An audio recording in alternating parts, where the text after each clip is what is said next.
2-2.5 सालों से हमारी पार्टी के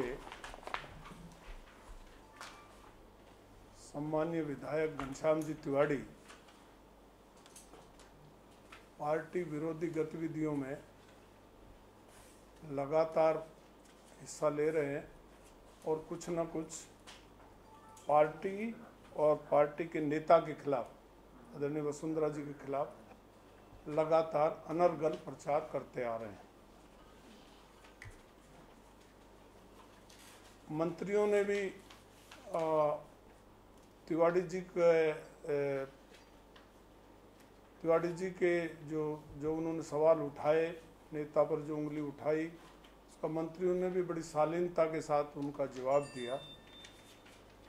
परंतु घनश्याम जी तिवाड़ी उन जवाबों को कॉर्नर पर रख देते हैं, अलग रख देते हैं और अपनी बात को हमेशा आगे रखते हैं।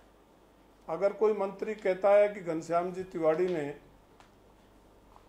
अथाह जमीनें खरीद ली हैं, तो तिवाड़ी जी उसका जवाब देते हैं कि ये झूठ है और ये तो कमाऊ पूत है।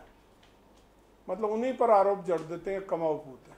कुछ मंत्री, कोई ब्राह्मण मंत्री अगर बोलता है तो वो उनके लिए कहते हैं असली ब्राह्मण नहीं है। कोई और लोग बोलते हैं तो उसका अलग-अलग तरीके से जवाब देते हैं। ये कभी उन्होंने नहीं कहा कि मैंने प्रॉपर्टी अर्जित की है, हाँ नहीं भरी कभी भी। यही टालते रहे कि मेरे पास कुछ नहीं है, मैं तो दीनदयाल वाहिनी का अध्यक्ष हूँ। एक दीनदयाल वाहिनी के अध्यक्ष के नाते एक लाइन में आपसे बोलना चाहूँगा कि घनश्याम तिवाड़ी जी दीनदयाल वाहिनी के नहीं, धनदयाल वाहिनी के अध्यक्ष हैं। पंडित दीनदयाल जी का मंत्र था अंत्योदय और घनश्याम तिवाड़ी जी का मंत्र है स्वोदय, अर्थात स्वयं का उदय। मैं आपसे निवेदन करना चाहता हूं कि घनश्याम जी तिवाड़ी सीकर से आते हैं और एक साधारण ब्राह्मण परिवार में तिवाड़ी जी ने जन्म लिया।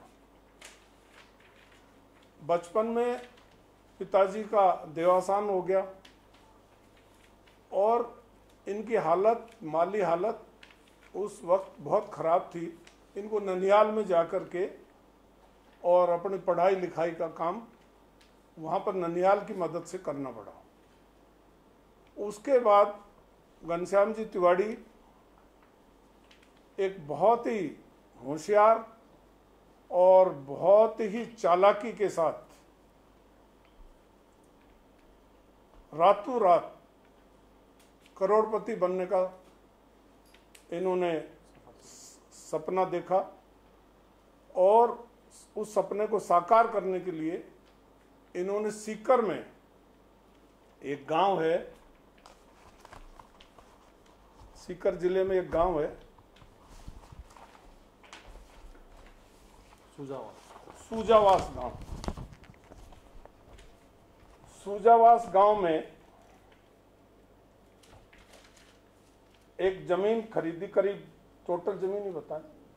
सूजावास में, सोब में और सिरसी में। हाँ, सूजावास सीकर में, सोब सीकर में,